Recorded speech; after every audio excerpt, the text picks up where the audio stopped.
Hello dear students, कैसे हैं आप लोग। मैं विक्रम, आपका कॉमर्स टीचर, स्वागत करता हूँ इस स्पेशल क्लास में। देखिए, हमें जैसे कि यूनिट नंबर 5 हमने स्टार्ट कर रखी थी, और यूनिट नंबर 5 का जो लास्ट टॉपिक हमने डिस्कस किया था वो किया था हमने फॉर्मल एंड इनफॉर्मल ऑर्गेनाइजेशन के बारे में, और उससे रिलेटेड हमने कुछ क्वेश्चंस की डिस्कशन भी की थी। आज जो हम अपनी क्लास रखने वाले हैं वो हमारी क्लास रहेगी, हालांकि डेलीगेशन एंड डिसेंट्रलाइजेशन दो टॉपिक हमारे पास बचे हैं, तो हम आज डेलीगेशन और डिसेंट्रलाइजेशन इन दोनों के मीनिंग पर चर्चा करेंगे। फिर डेलीगेशन क्या है और डिसेंट्रलाइजेशन क्या है, देर आफ्टर हम इसको फर्दर ऑन जो है क्लास को कैरी करेंगे। तो आइए स्टार्ट करते हैं आज की क्लास को। और आज की क्लास के लिए टॉपिक रहेगा हमारा डेलीगेशन एंड डिसेंट्रलाइजेशन में डेलीगेशन और डिसेंट्रलाइजेशन के मीनिंग को समझेंगे, और डेलीगेशन के एलिमेंट्स के बारे में थोड़ा सा डिस्कशन हम लोग करेंगे। ठीक है, चलिए मैं स्क्रीन को आपके साथ शेयर कर रहा हूँ। चलिए, हमारी जो क्लास का टॉपिक रहेगा आज, that is delegation and decentralisation. इनके दोनों के मीनिंग के बारे में हम लोग चर्चा करेंगे, और डेलीगेशन कंसेप्ट के बारे में ही समझेंगे, और इसके जो इंपॉर्टेंट एलिमेंट्स है डेलीगेशन के उनके बारे में हमारी बात रहेगी। ठीक है, उसके बारे में हम लोग चर्चा करेंगे। तो सबसे पहले मैं आपको थोड़ा सा आउटव्यू दे दूं कि what is exactly delegation and what is decentralisation. तो उसके बाद हम थोड़ा सा इसको बुक से भी देखेंगे, बुक रहेगी हमारी सुभाष देसर की बुक। देखिए, डेलीगेशन क्या होता है। डेलीगेशन सिंपली जब भी आप डिफाइन करने लगेंगे तो एक बात का विशेष ध्यान रखेंगे कि delegation is to be done between two parties, between two peoples, between two persons. ठीक है, दो पार्टी, दो पर्सन या दो लोगों के बीच में हम डेलीगेशन करते हैं किस चीज का, ऑथोरिटी का, ऑथोरिटी का। ठीक है, ऑथोरिटी को डेलीगेट करते हैं for doing the any task, for doing any task. ठीक है, डूइंग एनी टास्क, इसे बोलते हैं डेलीगेशन। और जब हम बात करते हैं डिसेंट्रलाइजेशन की, तो ध्यान रखिएगा, डिसेंट्रलाइजेशन का मतलब होता है, हिंदी में हम बोलते हैं इसको विकेंद्रीयकरण। विकेंद्रीयकरण, और विकेंद्रीयकरण का मतलब होता है delegation of the powers at the multiple levels, delegation of the powers at multiple levels. ठीक है, तो मल्टीपल स्टेज पर, मल्टीपल स्टेज पर परमानेंटली पावर्स का ट्रांसफर, परमानेंटली पावर्स को डिस्ट्रीब्यूट करना, अथॉरिटीज को डिस्ट्रीब्यूट करना, क्या कहलाता है, डिसेंट्रलाइजेशन कहलाता है। तो ये एक इन दोनों में बिगेस्ट डिफरेंस है। इसलिए हम जब भी डेलीगेशन और डिसेंट्रलाइजेशन के बारे में बात रखेंगे तो एक बात को हमेशा रिमेंबर रखेंगे कि डेलीगेशन, डेलीगेशन जो है, इन डेलीगेशन जो पावर्स हैं दैट इज ट्रांसफर और डेलीगेटेड बिटवीन टू पर्संस, और इन डिसेंट्रलाइजेशन पावर्स जो हैं that is among the multiple peoples. ठीक है, मल्टीपल पीपल्स में इसको हम बांटते हैं। तो आइए थोड़ा सा समझते हैं बुक से कि what is actually concept of delegation. Delegation refers to transfer of authority from a superior to subordinate.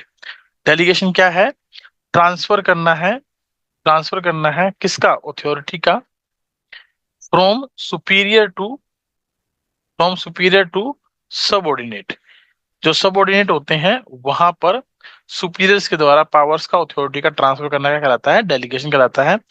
The entrustment of the responsibility and creation of accountability for performance, which helps a manager to extend his area of operations, as without it his activities would be restricted to only what he himself can do. ठीक है, तो इसका क्या मतलब है कि इसके इसमें जब भी हम अथॉरिटी को ट्रांसफर करते हैं तो क्या होता है, रिस्पॉन्सिबिलिटी भी साथ साथ ट्रांसफर होती है और अकाउंटेबिलिटी क्रिएट होती है, जिससे कि एक मैनेजर को हेल्प होती है कि जो उसके पार्टिकुलर ऑपरेशन है, उन ऑपरेशंस के अलावा वो एक्टिविटी भी परफॉर्म कर पाता है जो उसके लिए ज्यादा जरूरी नहीं है। अगर डेलीगेशन नहीं होगा, विदाउट इट, अगर डेलीगेशन नहीं होगा तो वो केवल उन्हीं काम को कर पाएगा जिसके लिए वो बेसिकली, जो अपने आप से बेसिकली कर सकता है। उन काम को वो नहीं समय दे पाएगा जो उसके द्वारा किए जाने चाहिए थे, और उसके लिए सेकेंडरी पार्ट था, ठीक है, सेकेंडरी वर्क था. So delegation is a prerequisite to the efficient functioning of an organisation because it enables a manager to use his time on high priority activities. ये वो है जो उसका मेन वर्क है, जो हाई प्रायोरिटी टास्क है वो कर सके, इसीलिए वो डेलीगेशन करता है. किसका? अथॉरिटी का. किसको? इफेक्टिव एम्प्लॉय को, ताकि इफेक्टिव फंक्शनिंग ऑर्गेनाइजेशन में हो सके.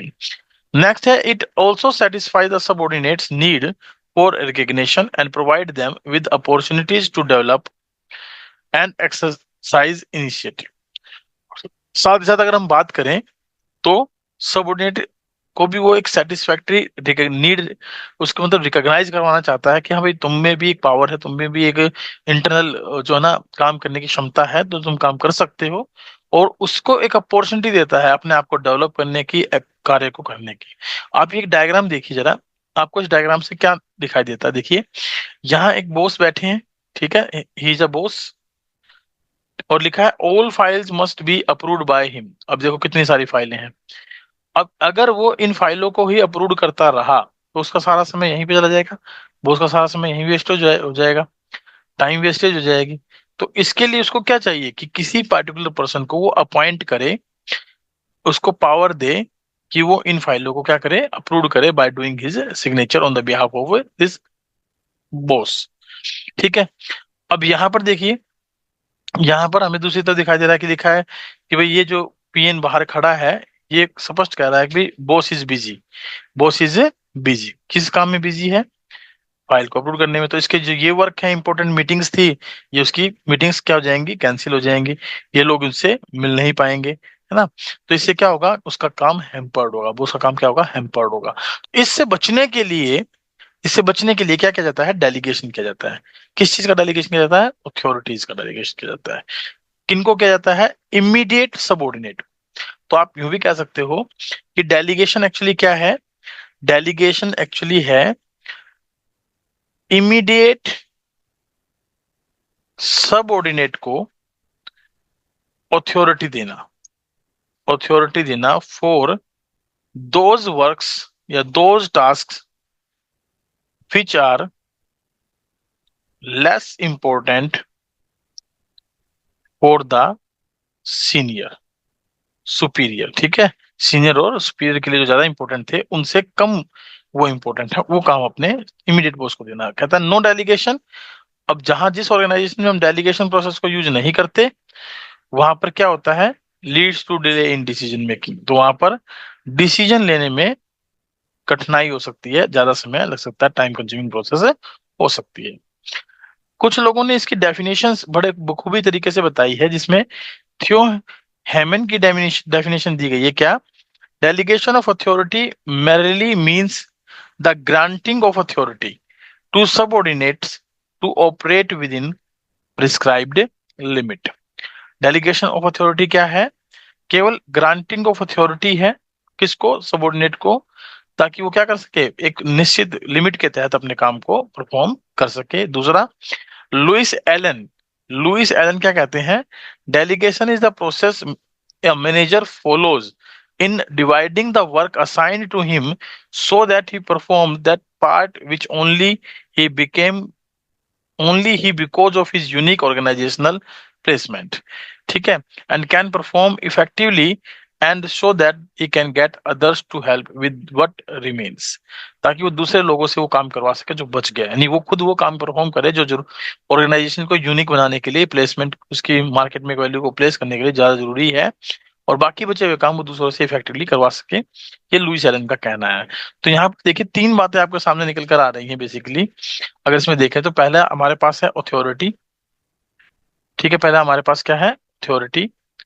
दूसरा, आपने देखा था, हमने ऊपर बात की थी रिलेटेड टू कि भाई अथॉरिटी जैसे जैसे ट्रांसफर करते हैं तो उसमें हमारे सामने निकल कर आती है क्या? Responsibility and accountability. तो ये तीन पॉइंट हमारे सामने मेन है. एक अथॉरिटी, दूसरा रिस्पॉन्सिबिलिटी, और तीसरा अकाउंटेबिलिटी. तो यही वो तीन एलिमेंट है जिनके बारे में हमें यहाँ डिस्कस करना है. और इनके डिस्कशन के बारे में बात करें तो these are to be called as elements of delegation. These are called as elements of delegation. ये डेलीगेशन के क्या कहलाते हैं? एलिमेंट्स कहलाते हैं। कौन कौन से एलिमेंट्स हैं? Responsibility, authority and accountability. कौन कौन से हैं भाई? Responsibility, authority and accountability. अब यहाँ पर विशेष बात जो ध्यान देने की है वो क्या है कि जब भी हम बात करते हैं रिस्पॉन्सिबिलिटी की, जब भी हम बात करते हैं किसकी? रिस्पॉन्सिबिलिटी की। So responsibility arises due to, responsibility arises due to account authority. Responsibility किससे अराइज होती है? अथॉरिटी से। जब हम किसी को कोई अथॉरिटी देते हैं तो उस कंडीशन में रिस्पॉन्सिबिलिटी इम्प्लाइड हो जाती है। क्या हो जाती है? रिस्पॉन्सिबिलिटी इम्पोज हो जाती है। क्या हो जाती है? इम्पोज। ठीक है। और अगर हम बात करें अकाउंटेबिलिटी की, तो अकाउंटेबिलिटी किससे अराइज होती है? अकाउंटेबिलिटी अराइज होती है due to of responsibility, due to of responsibility. ठीक है, due to of responsibility accountability. जिसने अगर कोई कहा कि मैं ये काम करने के लिए तैयार हूं तो he must be answerable. Actually accountability क्या है? आंसरेबल है, आंसरेबल। ठीक है, आंसरेबल हो जाएगा वो किसी काम के लिए। तो अथॉरिटी के कारण रिस्पॉन्सिबिलिटी आती है और अकाउंटेबिलिटी क्रिएट होती है इस रिस्पॉन्सिबिलिटी की वजह से। तो ये तीन जो हमारे बेसिकली एलिमेंट्स हैं डेलीगेशन के, इनको आप याद रखिएगा। दैट इज, पहले हमारे पास अथॉरिटी होती है, देन देयर आफ्टर हमारे पास क्या आती है? रिस्पॉन्सिबिलिटी, और फिर हमारे सामने क्या क्रिएट होती है? Accountability. Authority, responsibility and accountability. ठीक है, इस तरीके से आप इसको याद रखिएगा। अथॉरिटी का क्या मतलब है? Authority refers to the right of an individual to command his subordinate. Authority क्या है? एक अधिकार है, एक पावर है। क्या है? एक अधिकार है, एक पावर है किसी भी इंडिविजुअल को टू कमांड हिज सबॉर्डिनेट, अपने सबॉर्डिनेट को कमांड करने के लिए दी गई पावर है। To take action within the scope of his position, ताकि वो जो उसकी अथॉरिटी है, जितनी उसको पावर दी गई है उसके तहत वो अगर कोई एक्शन लेना चाहे तो एक्शन ले सके। तो अथॉरिटी क्या है? एक पावर है, किसी इंडिविजुअल को दी गई पावर जो किसी सबॉर्डिनेट को कमांड कर सकता है और उसके अगेंस्ट कोई एक्शन ले सकता है with in the scope of his power और द पोजीशन। तो हम यहाँ एक बात हमेशा ध्यान रखेंगे कि अगर किसी व्यक्ति को आप अथॉरिटी डेलीगेट करते हो, किसी व्यक्ति को आप क्या करते हो? अथॉरिटी डेलीगेट करते हो, and he is not able to do that particular job effectively. अगर वो उस काम को, जो आपने उसको अथॉरिटी दी है जिस काम को करने के लिए, वो काम को नहीं कर पाता है इफेक्टिवली, इफेक्टिवली नहीं कर पाता है, तो हम उस कंडीशन में उसकी वो जो अथॉरिटी है वो डी डेलीगेट कर सकते हैं। क्या कर सकते हैं? डी डेलीगेट कर सकते हैं, यानी किसी थर्ड या सेकंड पर्सन को ट्रांसफर की जा सकती है जो उससे ज्यादा इफेक्टिव हो। तो इस बात को समझने के लिए कि अथॉरिटी एक्चुअली कैसे वर्क करती है, आइए इसके दो तीन पॉइंट समझ लेते हैं। कहता the concept of authority arises from the established scalar chain. ये फॉर्मल, आप यूं कह सकते हो कि ये फॉर्मल जो ऑर्गेनाइजेशन होता है, फॉर्मल ऑर्गेनाइजेशन होता है, उसके तहत हमारी अकाउंटेबिलिटी जो अथॉरिटी है वो क्रिएट होती है, जिसमें हम स्केलर चेन को फॉलो करते हैं, which links the various job positions and levels of organisation. In the formal organisation authority originate by virtue of individual's position and extent of authority is higher at the top management and lower at the lower levels, है ना। Top management level पर क्या होती है? Highest होती है, and reduces successively as we go down the corporate ladder. यानी ये जो कॉर्पोरेट लैडर है हमारी, इसमें top level, middle level, lower level होता है, तो यहाँ पर पावर सबसे ज्यादा होती है, और जैसे जैसे नीचे पावर डिस्ट्रीब्यूट कर जाएंगे वो कम हो जाएगी, और नीचे जाएंगे तो और कम होती चली जाएगी। And this authorities flows from top to bottom and superior has authority over his subordinate। और जो सुपीरियर होता है उसके पास अथॉरिटी होती है अपने सबऑर्डिनेट के प्रति। अथॉरिटी रिलेशनशिप है helps to maintain the order in the organization by giving the managers the right to exact obedience and give directions to workforce under them। यानी कि अथॉरिटी का एक संबंध है, हेल्प रिलेशनशिप्स है जो कि हेल्प करता है किसके लिए? To maintain the order. Maintain the order means discipline maintain करने के लिए।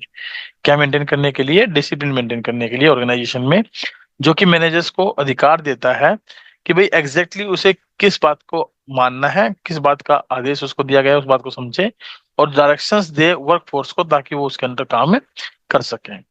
नेक्स्ट है authority determines the superior subordinate relationship. ये जो है ये भी डिफाइन करता है कि who will be the superior and who will be the subordinate. तो ये क्या करता है, रिलेशनशिप बनाता है कि सुपीरियर कौन होगा और सबऑर्डिनेट कौन होगा, यानी कौन किसको आदेश देगा और कौन किसकी बात को ओबीडियंटली मानेगा। Wherein the superior communicates his decision to the subordinate, expecting compliance from him, and the subordinate executes the decision as per the guidelines of the superior। ठीक है। रिस्पॉन्सिबिलिटी क्या है, आइए रिस्पॉन्सिबिलिटी पे चलते हैं। नाउ व्हाट इज रिस्पॉन्सिबिलिटी, कहता है responsibility is the obligation that is liability, obligation that is liability है of a subordinate to properly perform his assigned duty, यानी जो उसको काम दिया गया है उसको प्रॉपरली क्या करे, असाइन करे। तो हम यहाँ कह सकते हैं कि जहां पर अथॉरिटी होगी वहां रिस्पॉन्सिबिलिटी होगी, और जहां रिस्पॉन्सिबिलिटी होगी वहां पर अकाउंटेबिलिटी होगी। सो दे गोज हैंड टू हैंड। ये क्या होता है, हैंड टू हैंड चलते हैं। एक हाथ से अथॉरिटी मिली तो दूसरे हाथ से अथॉरिटी के साथ रिस्पॉन्सिबिलिटी भी आ जाएगी। It arises from a superior subordinate relationship because subordinate is bound to perform the duty assigned to him by his superior and responsibilities flows upwards. A subordinate will always be responsible to his superior. तो अगर मैं बात करूं, मान लीजिए एक hierarchy हमने बना ली, एक पिरामिड हमने बनाया जहां पर ये टॉप लेवल है, ये मिडिल लेवल है, ये लोअर लेवल है। अगर ये इनको कोई पावर डिस्ट्रीब्यूट करते हैं तो जो रिस्पॉन्सिबिलिटी है वो नीचे से ऊपर की तरफ फ्लो होगी और अथॉरिटी जो है वो ऊपर से नीचे की तरफ फ्लो। ठीक है ना। अकाउंटेबिलिटी क्या होती है, अकाउंटेबिलिटी के बारे में अगर बात करें, सो अकाउंटेबिलिटी का मतलब होता है जवाबदेहिता या आंसरेबिलिटी। ठीक है, आंसरेबल, कि भाई कौन किसके प्रति आंसरेबल होगा, जवाबदेही। Accountability implies being answerable for the final outcome of assigned task. इस बात को समझने के लिए मैं छोटा सा एग्जांपल आपको देना चाहूं तो समझिए। मान लीजिए एक मार्केटिंग मैनेजर है, एक मार्केटिंग मैनेजर है और उसको टारगेट मिला है फ्रॉम हिज बॉस, उससे उसको टारगेट मिला है कि तुम्हें 1000 यूनिट्स ऑफ प्रोडक्ट से एक्स सेल करनी है और ये यूनिट एक महीने के अंदर अंदर सेल होनी चाहिए, विद इन 1 मंथ सेल होनी चाहिए। तो इसका मतलब है बॉस ने इसको ऑर्डर दे दिया, पावर दे दी, भाई ये काम करो, उसके लिए आप जो भी एक्शन लेना चाहो वो करिए। अब मार्केटिंग मैनेजर ने क्या किया, अपने अंडर आने वाले 3 सेल्स पर्सन ए, बी और सी को ये टारगेट इस तरीके से बांट दिया कि भाई तुम 300 यूनिट बेचोगे, तुम 400 यूनिट बेचोगे और तुम 300 यूनिट सेल करोगे, ताकि हमारा 1000 यूनिट का टारगेट क्या उसके कंप्लीट हो सके। अब इन्होंने क्या किया, उस काम को करने में जुट गए। ए 300 यूनिट बेच पाया, बी 400 यूनिट बेच पाया, सी केवल 200 यूनिट बेच पाया, टारगेट अचीव हुआ केवल 900 यूनिट का। अब यहां पर जो उसने 900 यूनिट का टारगेट अचीव किया, तो अथॉरिटी, रिस्पॉन्सिबिलिटी एंड अकाउंटेबिलिटी की अगर बात करें तो बॉस ने मार्केटिंग मैनेजर को एक काम दिया, एक वर्क असाइंड किया, काम असाइंड किया। तो सीधी सी बात है, जो काम इसको दिया गया मार्केटिंग मैनेजर को, तो ये उसके उस काम के प्रति क्या होगा, अकाउंटेबल होगा, रिस्पॉन्सिबल भी होगा। तो बॉस के प्रति मार्केटिंग मैनेजर की अकाउंटेबिलिटी भी है और रिस्पॉन्सिबिलिटी भी है, और अकाउंटेबिलिटी को ये किसी भी सेंस में ट्रांसफर नहीं कर सकता, ट्रांसफर नहीं कर सकता। ठीक है ना। Accountability can not be delegated but responsibility somehow can be delegated. जैसे कि मार्केटिंग मैनेजर ने क्या किया कि ए, बी और सी को अपना ये टारगेट था वो 3 लोगों में डिस्ट्रीब्यूट कर दिया और पावर दे दी कि भाई आप इसको बेचिए, और डिस्काउंट की भी कहा कह दिया कि डिस्काउंट भी आप देना चाहे तो दे सकते हैं। तो उस कंडीशन में ए ने अपना टारगेट अचीव कर लिया, बी ने कर लिया, लेकिन सी नहीं कर पाया। तो यहाँ पर मार्केटिंग मैनेजर के प्रति सी जो है वो तो क्या है, अकाउंटेबल भी है और रिस्पॉन्सिबल भी है, अकाउंटेबल भी है और रिस्पॉन्सिबल भी है। लेकिन क्या सी अगर वो अपना टारगेट अचीव नहीं कर पाया तो इसके लिए बॉस सी को डांटेगा या बॉस सी को आके स्कोल्ड करेगा? नहीं करेगा ना, क्योंकि उसने ये काम तो किसको दिया था? मार्केटिंग मैनेजर को दिया था। तो ओवरऑल और रिस्पॉन्सिबिलिटी और अकाउंटेबिलिटी किसकी है? मार्केटिंग मैनेजर की। तो इस तरीके से हम इसको समझें तो क्या कहता है, accountability implies being answerable for the final outcome of the assigned task. यानी कि ये आंसरेबिलिटी है उस फाइनल आउटकम की जो उसको असाइन किया गया। किसको असाइन किया गया इस ऑप्शन में? हमारे हमने असाइन किया मार्केटिंग मैनेजर को। और due to of the lackness of mister C, वो टारगेट अचीव नहीं कर पाए, 100 यूनिट से लेस रह गया। तो बॉस के प्रति अकाउंटेबल कौन होगा? मार्केटिंग मैनेजर, ना कि सी। ठीक है ना? बुरी ये बात समझ में आ गई। चलिए आगे चलते हैं। Once responsibility for performance of an assigned task is accepted, one cannot deny accountability. And thus accountability arises from responsibility. तो accountability किससे create होती है? Responsibility से create होती है ना? Accountability flows upward and a subordinate will accountable to a superior for satisfactory performance of work. And the subordinate will be expected to explain the consequences of his action or omissions. तो अगर मान लीजिए कोई किसी को power मिली है, तो उस कंडीशन में जो अकाउंटेबिलिटी का हम फ्लो देखें तो वो अपवर्ड फ्लो होता है। अपवर्ड का मतलब है नीचे से ऊपर की तरफ, नीचे से ऊपर की तरफ। यहाँ पर बॉस है, यहाँ पर मार्केटिंग मैनेजर है, और यहाँ पर जो है 3 सेल्स पर्सन इसके अंडर काम कर रहे हैं, ए बी और सी। तो ये किसके लिए अकाउंटेबल होगा? इसके प्रति। और ये किसके लिए अकाउंटेबल होंगे? इसके प्रति। क्लियर है? तो फ्लोज फ्रॉम अपवर्ड। फ्लोज क्या होता है? अपवर्ड होता है। Subordinate will be accountable to a superior for satisfactory performance of work, and subordinate will be expected to explain consequences of his action और ओमिशंस। वही बेसिकली अकाउंटेबल रहेगा कि उसने भी क्या गलती करी, क्या गलती नहीं हुई। But for the senior person of immediate person, हाँ, जो उसका इमीडिएट सीनियर है। कहता while authority is delegated, responsibility is assumed and accountability is imposed। कहता जब अथॉरिटी डेलीगेट की जाती है तो ये मान के चलिए, ये मान लीजिए कि रिस्पॉन्सिबिलिटी वहां पर है और अकाउंटेबिलिटी तो इम्पोज हो जाती है बाय डिफॉल्ट। तो responsibility is derived from authority and accountability is derived from responsibility. तो रिस्पॉन्सिबिलिटी किससे डिराइव्ड हुई है? अथॉरिटी से। और अकाउंटेबिलिटी किससे ड्राइव हुई है? रिस्पॉन्सिबिलिटी से। ठीक है, ये हैंड टू हैंड ट्रांसफर होते हैं। आइए एक छोटा सा कंपैरिजन देख लेते हैं, अपनी क्लास को फिर वाइंड अप करेंगे। Elements of delegation, little bit comparison. कई बार ये कंपैरिजन हमसे पूछ लेता तीनों में, और ये डिफरेंस 3 नंबर में या 4 नंबर में हमसे जनरली पूछ लेता है। मतलब बेसिस, मीनिंग। अगर अथॉरिटी की बात करें तो क्या है? ये एक राइट है किस चीज के लिए? कमांड करने के लिए। रिस्पॉन्सिबिलिटी की बात करें तो क्या है? ये एक ऑब्लिगेशन है किस चीज के लिए? Perform an action, task, assign task. और अकाउंटेबिलिटी क्या है? आंसरेबिलिटी है for what purpose? Outcome of the assigned task. Clear? Origin की बात करें तो मैंने अभी बताया कि अथॉरिटीज जनरली फॉर्मल पोजीशन से क्रिएट होती है, यानी कि due to of scalar chain use in formal organization. जबकि responsibility arises from delegation of the authority and accountability also arises from the responsibility। Flow क्या है? अथॉरिटी डाउनवर्ड फ्लो होती है फ्रॉम सुपीरियर टू सबऑर्डिनेट, जबकि responsibility क्या है? Upward flow होती है फ्रॉम सबऑर्डिनेट टू सुपीरियर। ऐसे ही अकाउंटेबिलिटी भी फ्लो होती है फ्रॉम सबऑर्डिनेट टू सुपीरियर।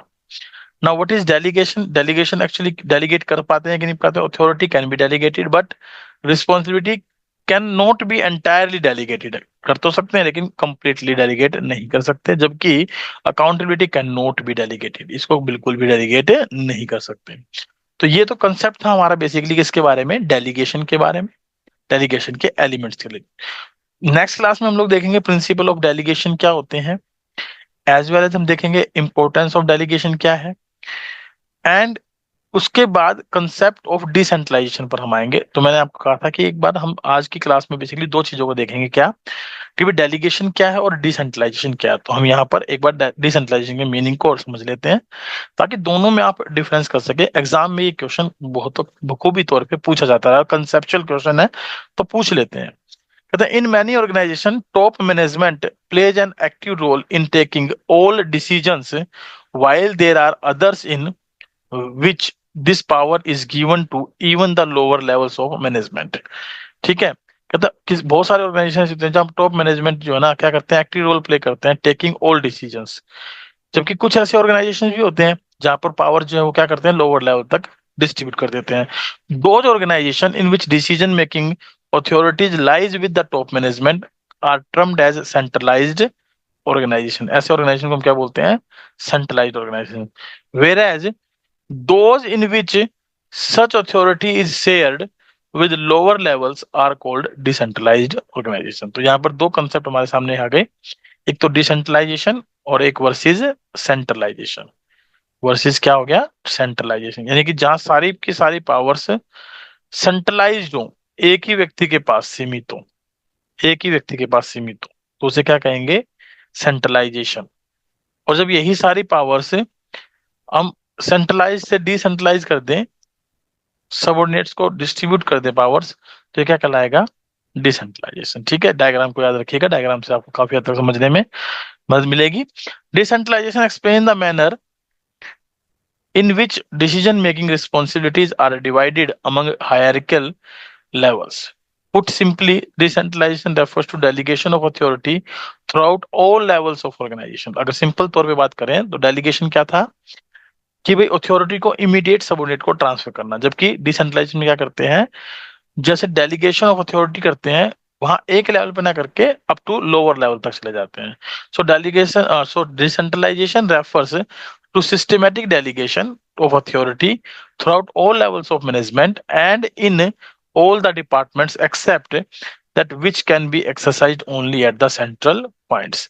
यानी कि उन बातों को ध्यान में रखते हुए जो सेंट्रलाइज्ड पॉइंट पर ही डिस्कस किए जाते हैं, उनको छोड़कर बाकी सारे काम हम लोअर लेवल पे क्या करते हैं, डिस्ट्रीब्यूट कर देते हैं, उनको पावर दे देते हैं परमानेंटली, ताकि उन काम को प्रॉपर्ली परफॉर्म कर सकें. You can say that in improving the role of subordinates, improving